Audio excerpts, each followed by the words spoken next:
Alrighty. Good morning, everyone. Welcome to this last minute, I would say, Dubrink webinar about understanding the leaked benchmarks. Maybe perhaps a quick introduction. My name is Dubrink. I'm the Chief Technology Officer at Dubrink. I'm also the Vice President at the International Association for CBAM. And today I'm here joined with my colleague. Perhaps you can introduce yourself, because I think that's... So my name is Guillaume. I recently joined the company, focusing on the French and Spanish market mostly, and also doing a bit of data science for Dubrink. And I just want to give a quick legal note. The information that we are sharing here today is obviously based on best effort. We received it about 2 days ago. We've been analyzing this thoroughly for the past few days. However, none of this is legal advice. If you want individual advice tailored to your use case, to your products and stuff like this, we would very much like you to schedule a meeting with us. We'd be more than happy to walk you through things. A little bit more information about that in the next couple of slides. But please note that this has to be said to satisfy our requirements from the legal team. Then, when it comes to asking questions, in the bottom right corner of your screen, you can see a couple of squares, 9 squares, and there you will find the option question and answer. Under the question and answers option, you can essentially ask questions there. The chat is not enabled. And if you see questions that you would like to ask as well, or would like to have asked, please upvote them. We will not cover all questions today, but we might get back to you following up with the answer, because not everything is known yet. If you want to turn on subtitles in your own native language, you can press the CC button that you can see in the bottom of your screen, followed by live captions or translated captions, which allow you to actually see this in your own language with subtitles, as long as I speak clearly enough. Housekeeping out of the way, I think the topic of today's webinar is, of course, finally the benchmarks have somehow come to our attention. Like I said, we received them last Monday. We've been going through the document quite thoroughly. I think, unfortunately, it's a lot more complicated than we had hoped, potentially. And that's kind of the idea of what we would very much like to discuss today. I think before we can really dive into the benchmarks and what this update particularly means to the CBAM community, I think it's important that we do a very, very quick recap on a couple of key concepts that are again used, in this legislative update. What's quite interesting to know is that this is actually couple of slides that we did from the Dubrink Academy. If you are, as a company or as an individual, interested in learning more about CBAM, doing something with that in your company, streamlining your processes or stuff like this, we are obviously able to help you with that. And this is a part of that academy slide. So you may see a couple of references to the academy. That's what I wanted to make clear. So a few concepts that warrant some additional understanding. The first one is actual values. So we will speak about actual values and later on also default values. Actual value versus default values. Actual values are values calculated by your suppliers, and they have to be verified in order for them to be used. The default values are default values published by the European Commission. In the transitional phase, we've seen a list, not unbeknownst to you all, I think. But this list has now been updated. We have also received a comprehensive list. It's also not an official document, so both of these, both the draft legislation as well as the benchmark, the default values, are still, of course, unconfirmed by the European Commission, but we have very good reason to believe that these are quite accurate, with a small exception for the default values. The default values do have a few strange things there where we have some suspicion that maybe not every value in that Excel sheet that we have received is in fact correct.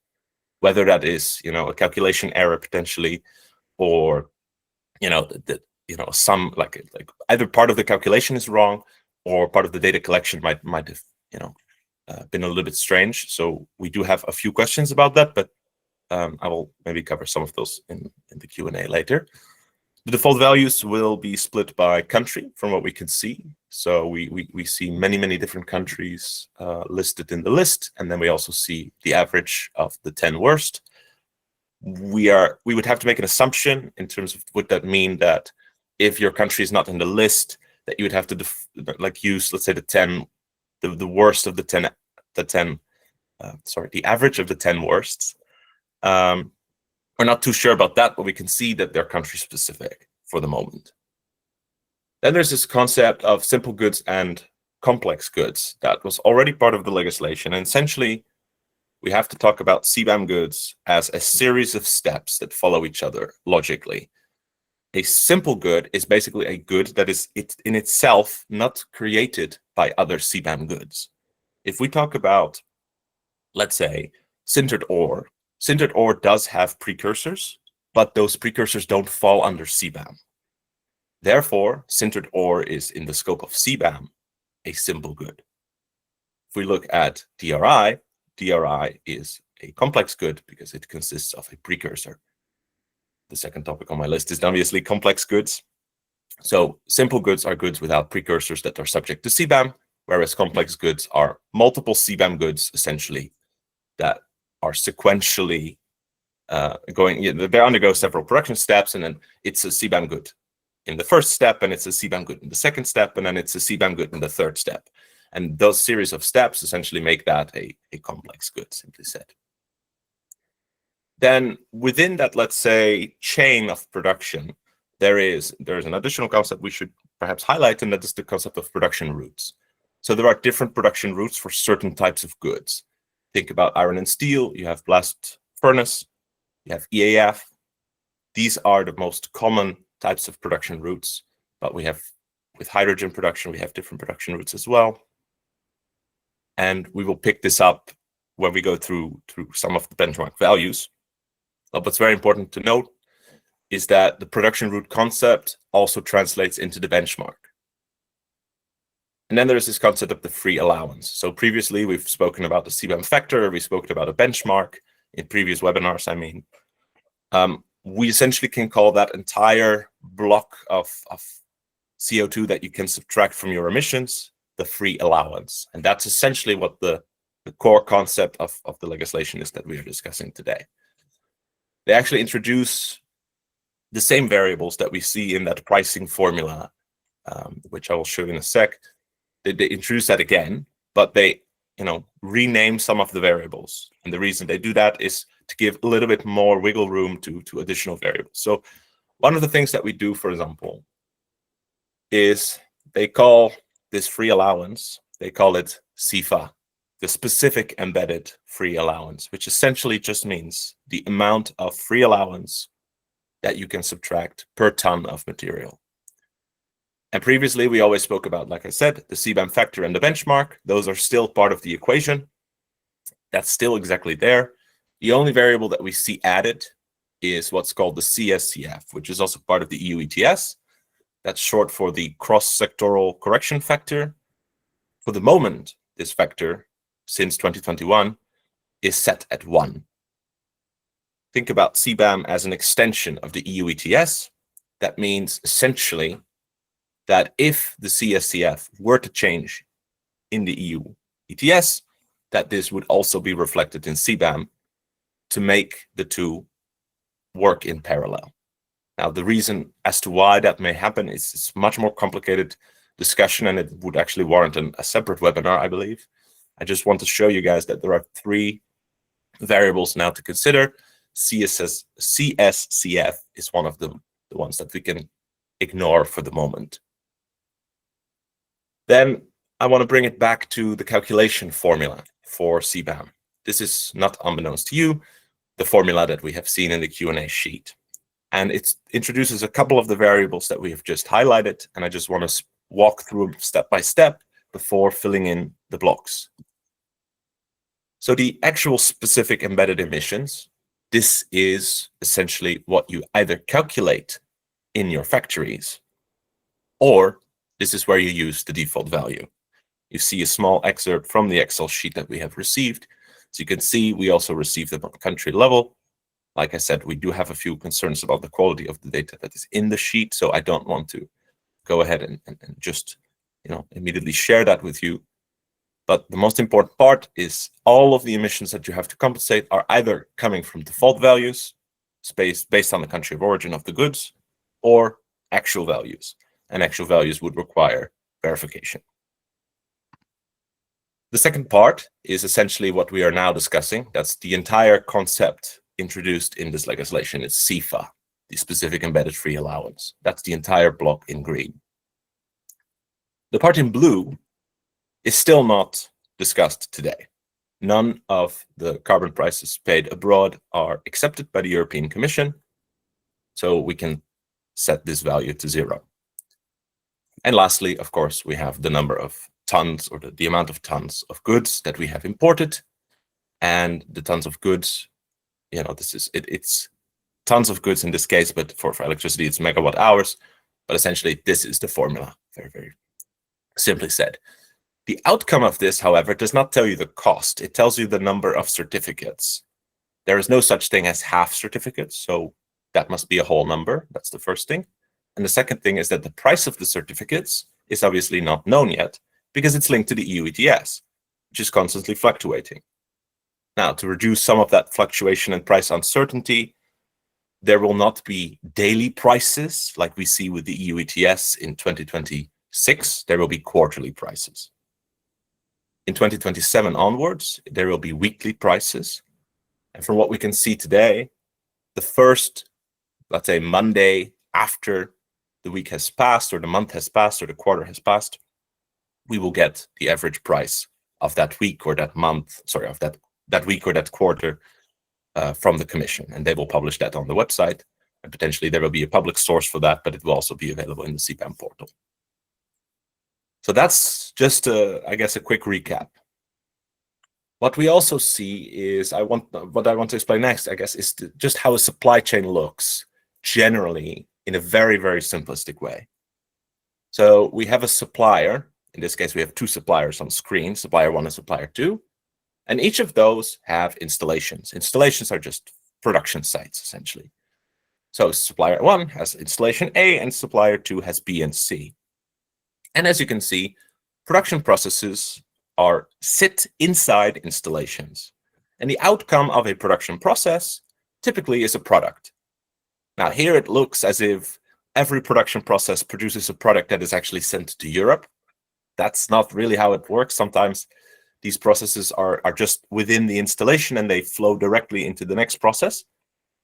But that's mostly for what we call complex goods, where there is not a single process that leads to the importer or that leads to the finished product, but it's actually a sequence of production processes that logically follow each other to eventually produce that product. That's the distinction between simple goods and complex goods, but then visualized. If we look at some of the benchmark values that we have received, you wanted to talk about this part, yeah? So please, go ahead. Just turn off the mic. Mm-hmm.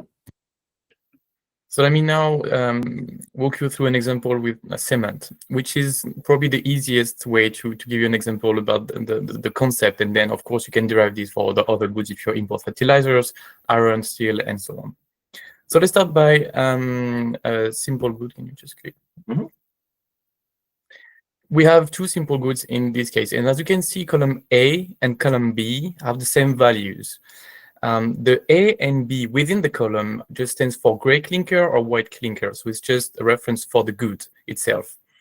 The reason why those 2 are the same is because it's the first good in the supply chain of CBAM product that is considered in the scope of the regulation. So the simple goods don't have any precursors that are themselves CBAM goods.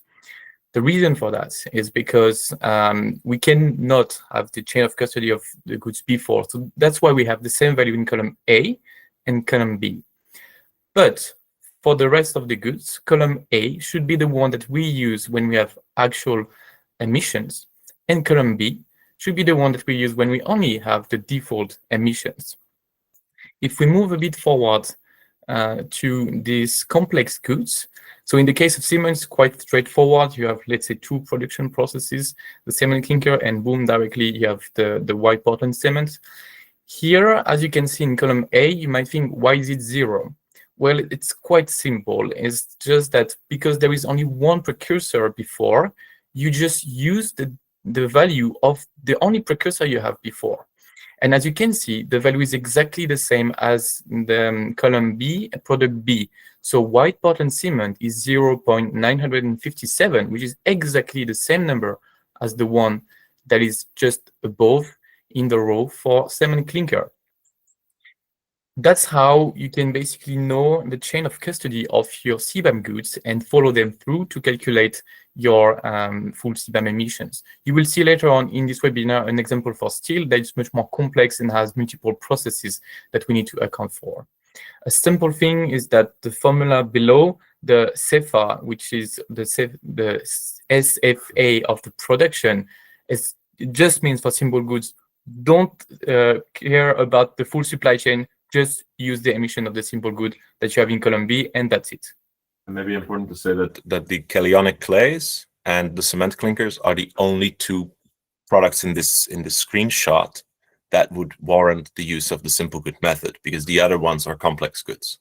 Correct? Correct. Yeah. Okay. Let's discuss the implications next, I think, because that's very critical. So what becomes super important is that you have a thorough understanding of the production process that precedes, the goods that you eventually receive. And we do see some guidance in the regulation so far, right? So we see that certain headings will use certain precursors. But as you can imagine, that's not so intuitive. And as we see, we have the distinction between column A for actual values and column B for default values. It's also possible that maybe if you go up the chain from production process 2 upward, you may not actually have the actual values, or you may not know the full production route anymore. And in this case, you would be able to fall back on the default values, but only from that part onwards. So you would say process 3, 4, and 5 would use the actual values of the production steps, column A, but then for the final precursor, you would use just the default of process B, but that's only in case that it cannot be established what the production route is. Ready to proceed.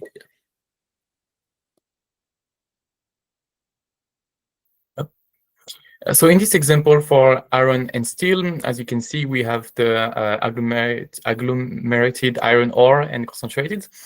It's a simple good. So again, we have what we discussed just before, the same benchmark for both column A and column B. But now if we move to the next good, here it's further down in the supply chain. And therefore, if you have actual emissions, then you can use the whole productions of the steps before these products. So we need to sum all the production processes steps with the benchmark associated to them to get the specific embedded free allocation. So if we just sum up quickly, you can see that there is a difference between the sum in column A and the number in column B. Well, the reason for that is that it has to be adjusted with the weight of the product that you use at each production step. Below, you have an example that will actually make the benchmark higher in that case. Therefore, it will reduce your taxable emissions in the future. So in the case of the pig iron, we researched and we found that around 1.6 tons of the agglomerated iron ore have to be used in the production of non-alloyed pig iron.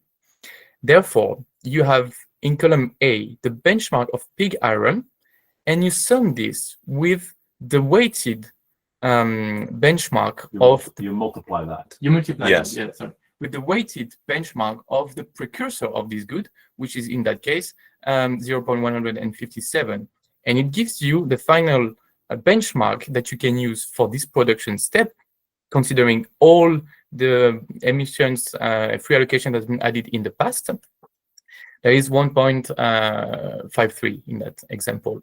And as you can see, it's now higher than in column B, meaning that you reduce your future CBAM costs. And just for the record, when we speak about benchmarks, it is always better for you to have higher benchmarks.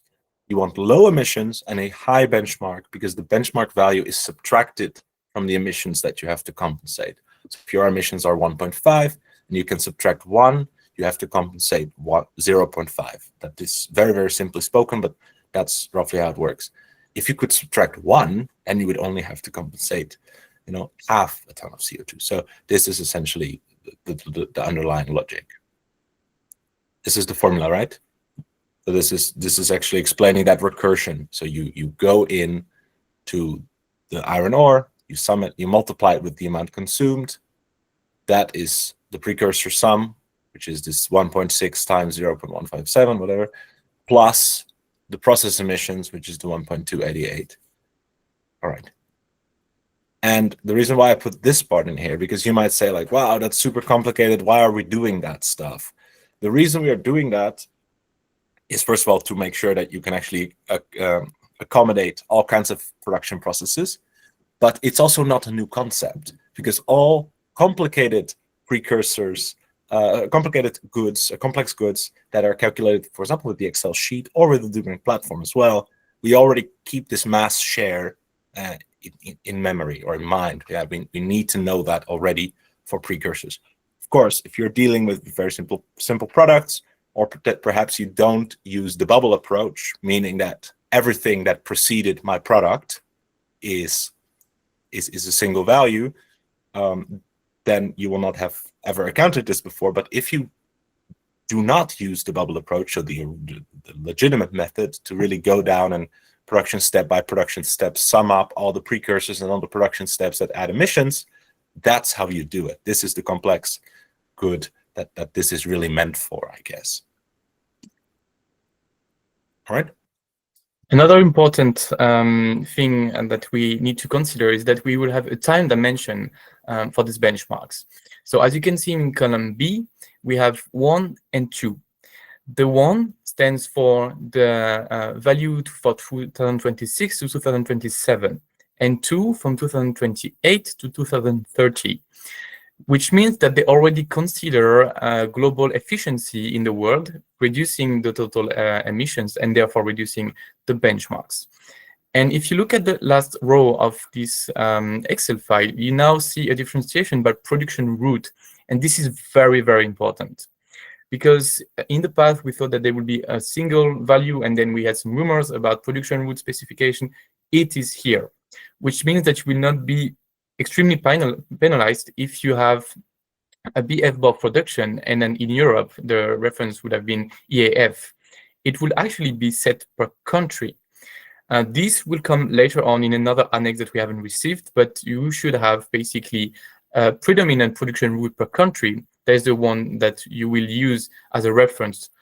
So from where you purchase the good, this is now very important, and you also need to know what is the production process. This is if you were to use the default benchmark. If you have the actual benchmark, then you're allowed to specify the production route of your specific suppliers. In that case, it may even more reduce the emissions that you have to account for. But as you can see, we now have a clear distinction between BAF, BOF, DRI, EAF, and scrap-based EAF. If you think, okay, but maybe I have like 70% scrap and 30% EAF, well, it has already been taken into consideration in the document. So if there is one input that is accounting for more than 50%, more than half of the good, then it is qualified as either scrap if it's scrap, BF-BOF if it's with iron, and so on. So you really need to consider what are the input materials that you put in your product to determine which is the leading production route in the case of actual emissions. Lastly, if you lastly, if you cannot get the actual emissions, then we simplify all this process. The chain of custody of going from all the precursors all the way upstream to the downstream product that you are procuring disappears. You just take the last product on the chain and you apply the emission factor of column B for the specific production routes. That's very simple, but it's punitive. So now not having actual emissions will actually punish you twice. first from the SCE that will turn into the default emissions, and the benchmark, which has to be column B, that are set higher than column A. Yeah, and I think, excuse me, I think it is actually kind of interesting to maybe, you went very fast over that, but when it's about the default values, so column B, there are these different production routes. But what's very interesting is that the country of origin of your goods, let it be China, let it be Turkey, doesn't really matter, will have a default production route. Let's say that Turkey is EAF is the standard. That means that if you use default values from Turkey, you would use the benchmark value for EAF, because in Turkey EAF is leading. So this is the annex that we're still waiting for. If you are importing, let's say, from China, and in China the standard production method is BF-BOF, let's say that that's the case, I'm not sure, of course. If this is the situation, but you actually are importing from an EAF plant, it would be possible to still use the EAF benchmark, but only if you, in this case, go through the steps and actually use the actual values. So in this case, EAF is still allowed, and it would use an EAF benchmark for calculating EAF emissions, and it would use a BOF benchmark in all the other cases.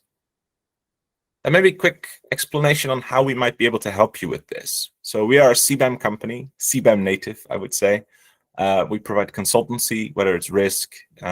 We also have an academy, which is essentially what this webinar series is part of.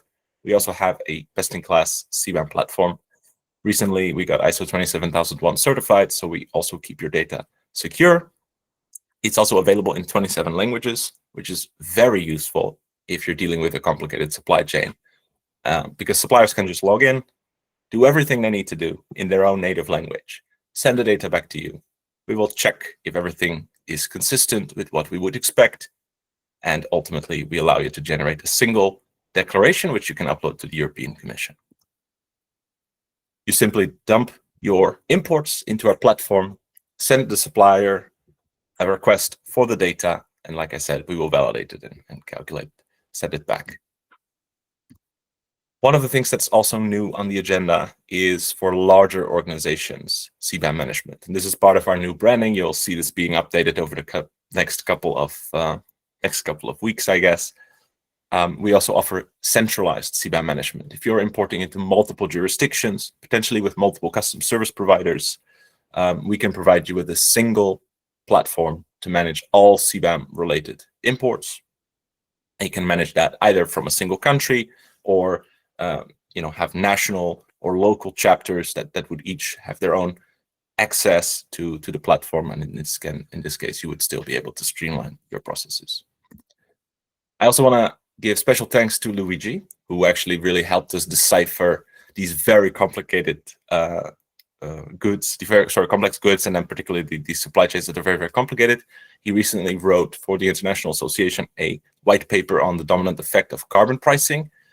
Special thanks to him for helping us put this together at such short notice.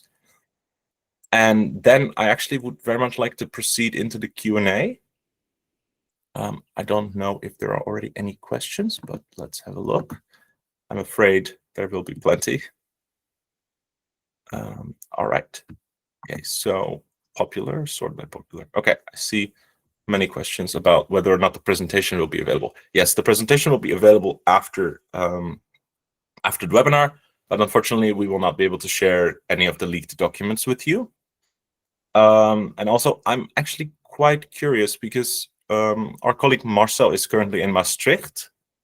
I'm wondering if it potentially would make sense to see if any of the importers on the ground may have anything that you have. But what's the topic on the market?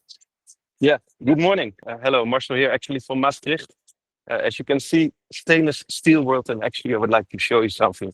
Because the question is, CBAM is here, the talk of the town. Well, the two things, one is safeguards, the other one is CBAM. And as you can see, there are even these kind of plates hanging here because a lot of companies are worried about CBAM.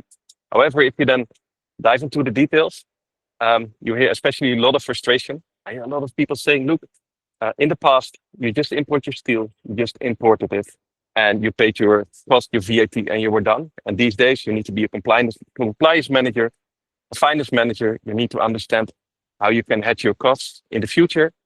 And a lot of people find it difficult. It's good to see that there are a few hundred people in this webinar.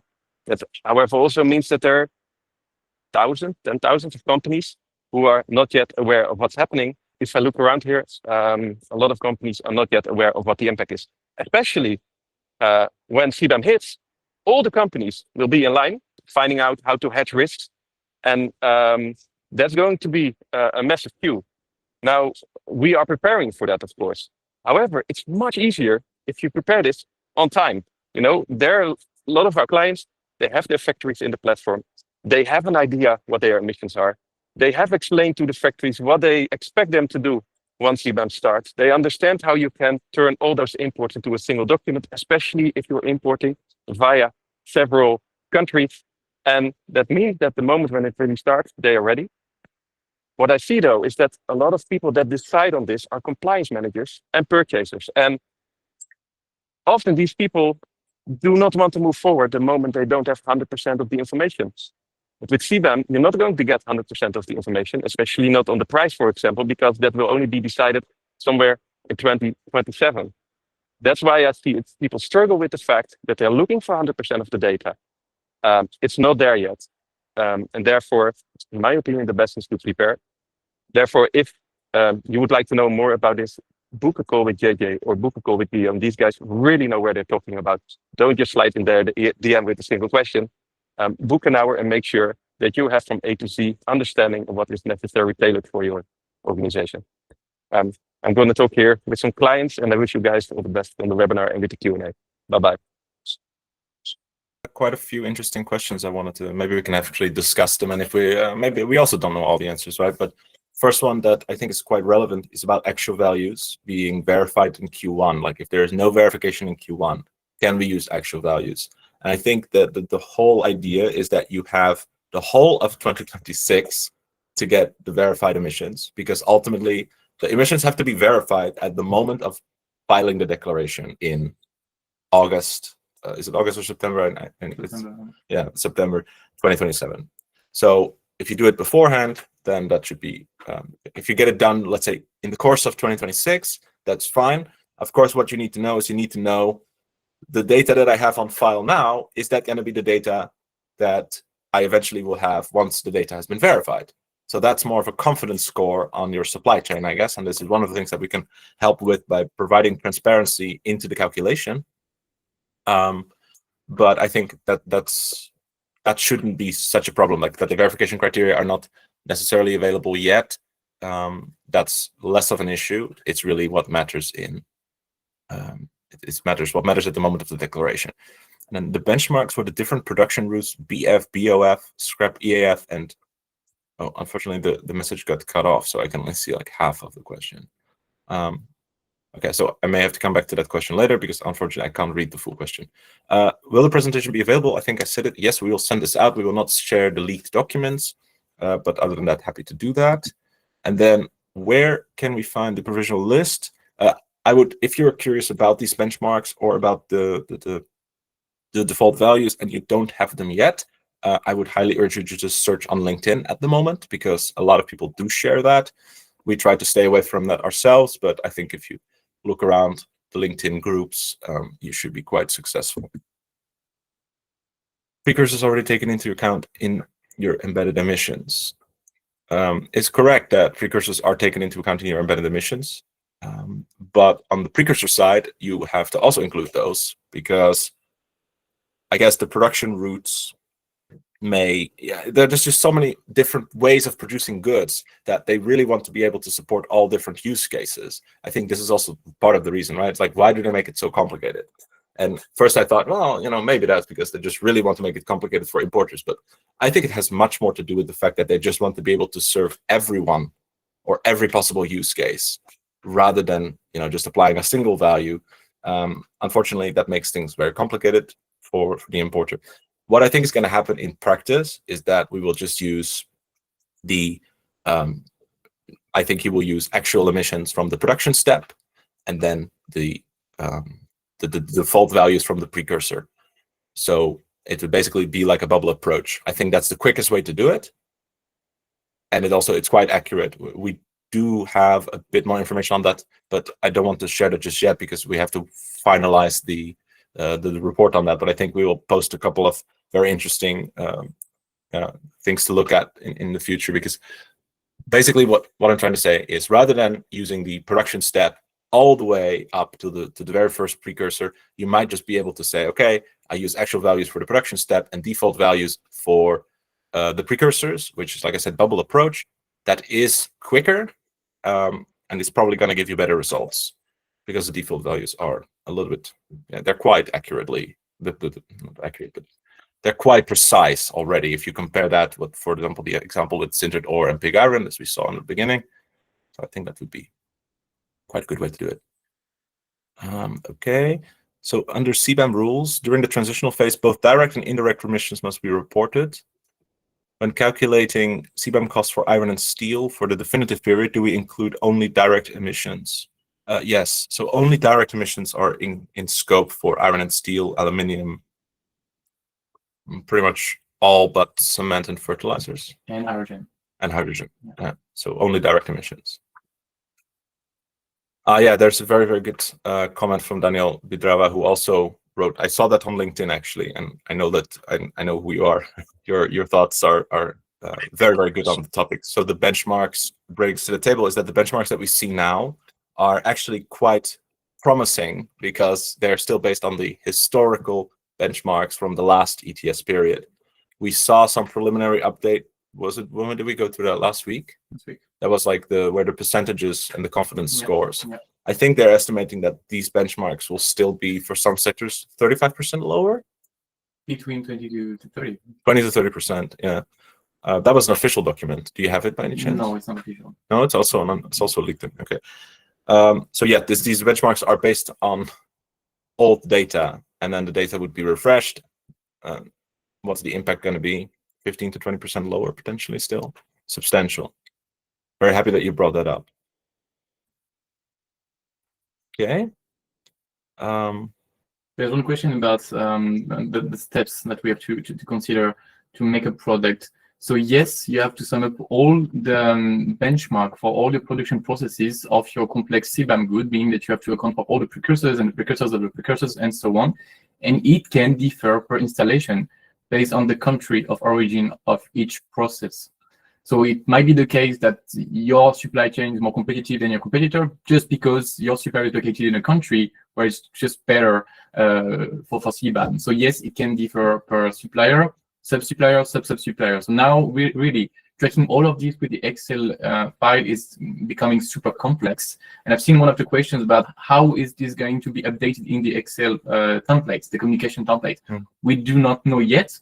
But there is already one of the screenshots that we put in this webinar that is directly coming from the template. So technically, the data is already there.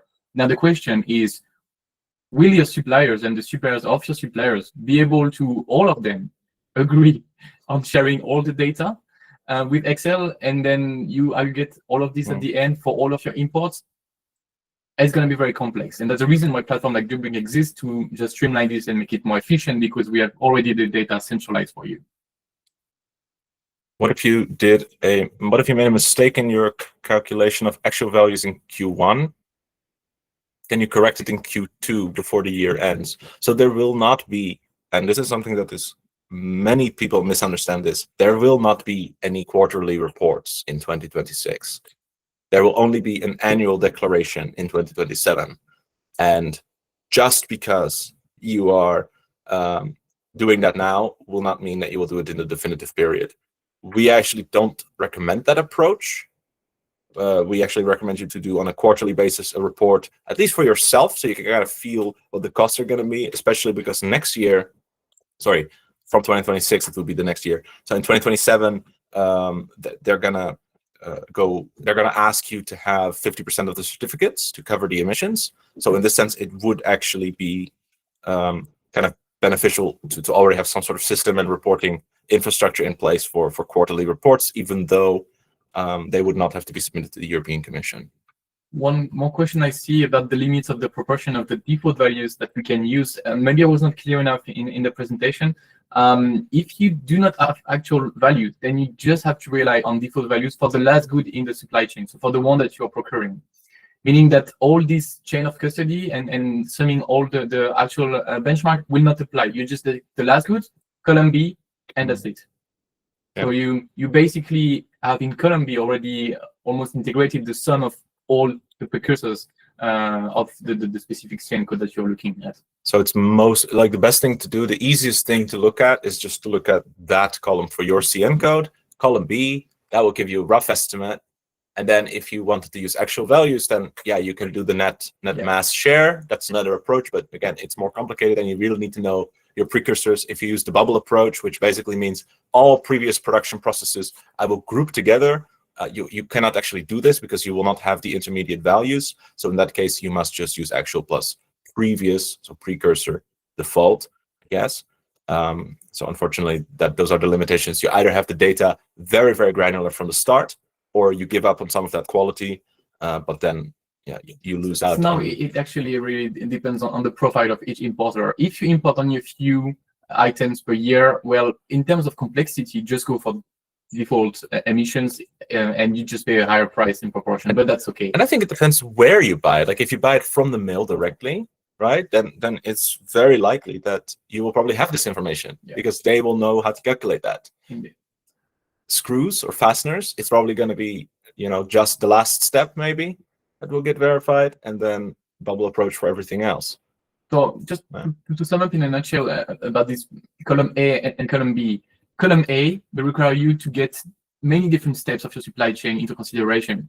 But the reward is that you will decrease your cost by at least 20% compared to the default values. Because if you have no actual emissions, then you have the default values plus the default benchmark. So as I said already, it's twice a punishment for importers.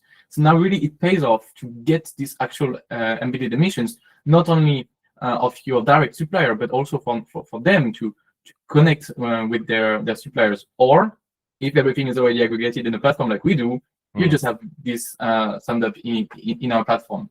So you really see that I think Excel would be very limited, even though in the communication template, we already have some rows in a table to account for that. It's just a matter of complexity now and time that you want to spend working on it.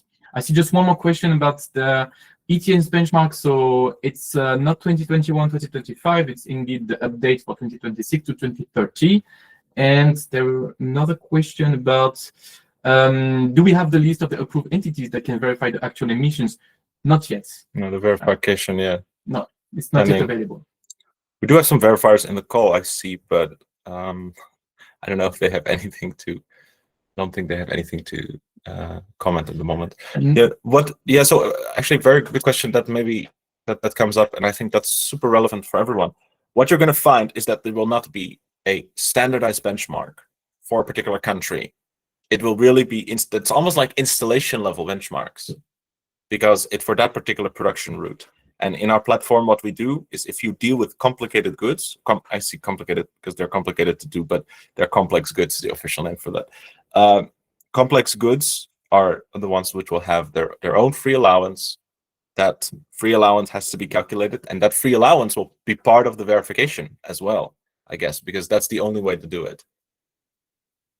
So yeah, we will have that in the platform. Actually, almost everything is already ready for the free allowance because we are already using the net mass share for precursors, because we have some very, very complicated processes set up. So adding that will be quite straightforward. And then there is a question about the incremental cost of cement or iron and steel products after application of the benchmark. We have not yet done a real cost impact, not me personally at least. I have seen some online, which depending on actual values used could be anything from 40 euro upwards for a ton of steel. So I think that's kind of what we were expecting to see as well. So I was not too shocked by some of these benchmarks, but we do have to keep in mind that they're still the old ETS benchmarks at the core. I actually made a calculation yesterday at the fair in Maastricht, and it was 120 euro per ton for steel products. Stainless, right? Stainless, yeah, stainless. Yeah. Important to mention stainless. Yeah. Okay. I think this is it. This is it, guys, for the moment. Thank you very much for signing up, for being here. If you have any other questions, would like to book a meeting with us, Guillaume's contact details are on the screen. And for now, I wish you a wonderful remainder of the day, and hope to speak to you soon. Bye-bye now. Thank you. Have a good day. Bye-bye.